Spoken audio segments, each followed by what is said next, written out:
L'animal est aujourd'hui reconnu comme un être sensible.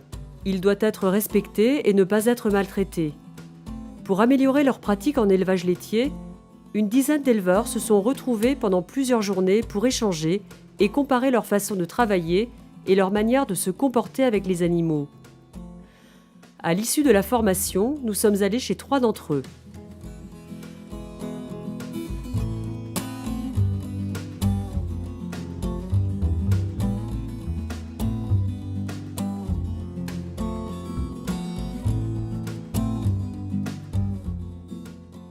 Alors, il faut qu'on leur assure en fait un environnement sain. Donc, il faut un bâtiment lumineux, où l'air circule bien. Il faut qu'elles aient de l'espace pour se coucher. Il faut qu'elles aient de la place pour manger. Il faut qu'elles aient à boire à volonté. Il faut qu'elles se sentent bien dans ce bâtiment.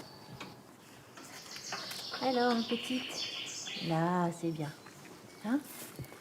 Ouais. Oh oui. Allez. Je vais te mettre des aiguilles.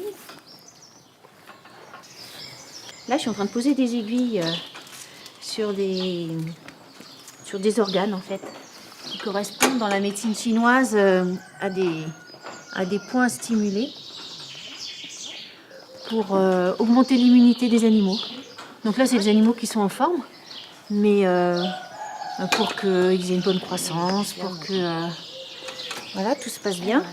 Et là, on va trouver le foie, le point du foie. Moi, je travaille davantage en prévention. Je préfère donner toutes les chances à l'animal pour qu'il évite de développer des pathologies. Donc l'acupuncture, ça en fait partie, par exemple. Il y en a plein d'autres. Hein. Et puis surtout par rapport à la relation qu'on peut avoir avec l'animal. Les premières fois que je me suis appliquée à faire ne serait-ce que l'acupuncture, ça m'a chamboulée, ça m'a fait pleurer parce que j'ai eu une véritable prise de conscience du rapport que je peux avoir avec l'animal, du bien que je lui fais. Et je sais pas, ça a vraiment été une réaction viscérale.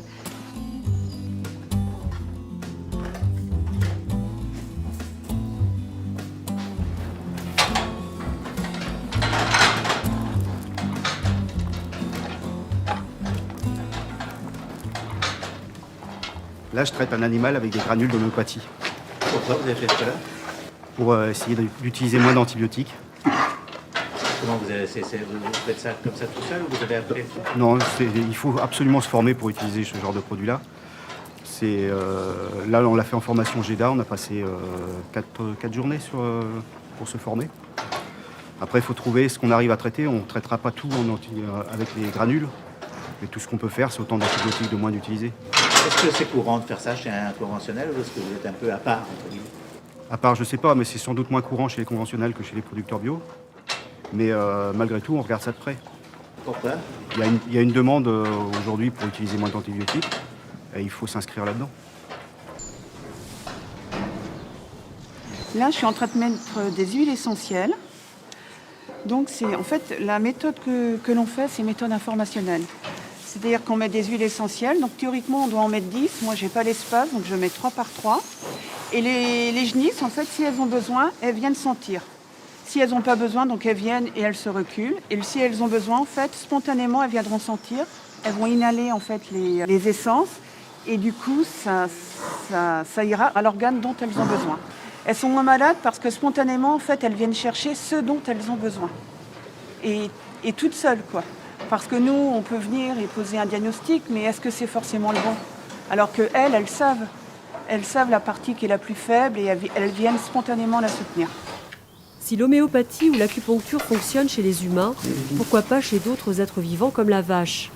Certains éleveurs vont encore plus loin dans la réflexion sur la prévention du mal-être chez leurs animaux. Donc à la mise à l'herbe des vaches, quand j'ai rallumé la clôture électrique, j'ai eu une pneumonie au bout de 3 jours sur une génisse et une indigestion sur une autre au bout de 2 jours. Et ça venait de quoi? Donc j'ai fait un test en géobiologie pour voir ce qui pouvait se passer et j'ai trouvé une faille qui traversait le bâtiment dans la longueur. Donc là, j'ai fait une recherche de failles. En fait, ce que j'ai dit, j'ai trouvé une faille qui passait dans ce sens-là et le courant qui vient dans ce sens-là aussi. Et donc l'intérêt, c'est de l'intercepter de ce côté-ci pour protéger le bâtiment. Et donc, j'ai planté une tige comme celle-ci dans le sol pour capter l'énergie qui passait à cet endroit-là. Et maintenant, le bâtiment est protégé. Et donc c'est efficace, quoi. C'est efficace puisque sur les vaches, je l'avais fait avant et depuis 2 ans que c'est fait, j'ai plus une pneumonie sur les vaches. Et ça, vous l'avez appris où? Dans notre formation avec le GEDA, où on a rencontré un géologue en 3 journées de formation là-dessus. Et c'est lui qui nous a expliqué comment rechercher les failles. Il n'y a pas de sorcellerie. Moi qui n'y croyais pas du tout avant, je sais les trouver maintenant. Et comment vous les trouvez? Faut apprendre, c'est avec des fers à béton à souder, qu'on tord, comme les sorciers. C'est l'image du sorcier en fait, mais on n'est pas sorcier, on cherche comme ça. Donc l'intérêt, c'est on n'a pas besoin du véto pour déplacer, les animaux sont pas malades, donc déjà ils restent plus performants. Et pour nous, c'est plus simple de travailler quand les animaux sont pas malades.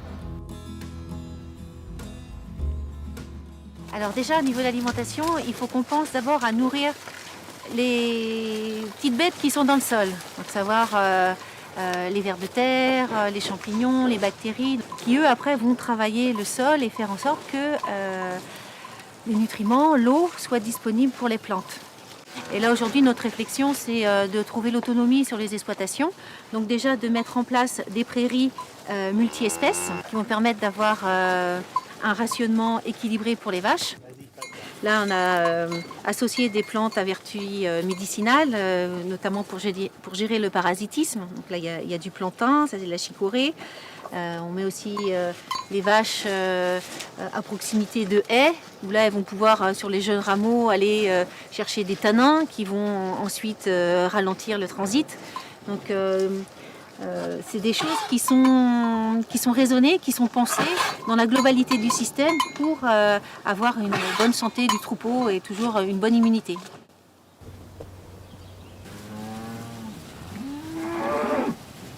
Pour bien pratiquer, il faut faire ce qu'on a envie de faire. Déjà, moi j'ai envie de voir mes vaches à l'herbe, donc j'ai cherché des systèmes pour que l'herbe soit valorisée au maximum, et le mieux possible. Tout le paddock est séparé en parcelles, petites parcelles, pour qu'il y ait une parcelle par jour en pâturage. Comme ça, les vaches, tous les jours, elles ont de l'herbe fraîche et nouvelle à manger.